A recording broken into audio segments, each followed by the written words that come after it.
अखंड हरिनाम सप्ताह। हेलो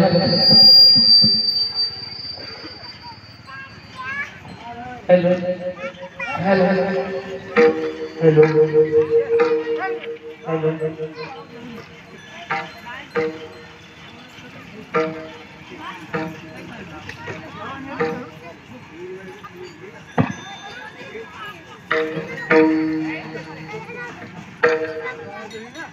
ये चल चल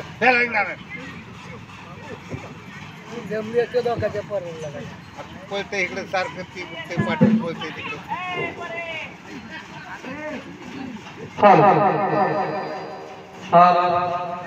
चला सर्व समस्त बालिकांना कळवण्यात आनंद होतो की आपल्या संत रविदास महाराज यांच्या जयंतीनिमित्त उत्सवाचे आयोजन केले आहे। आजच्या आपल्या या सप्त्याचा पहिला दिवस आणि आजच्या पहिल्या दिवसाचा या ठिकाणी हरिपाठ चालू होत आहे। तर हे सर्व समस्त ग्रामस्थ स्वामी चिंचोली सर्व महिला असे पुरुष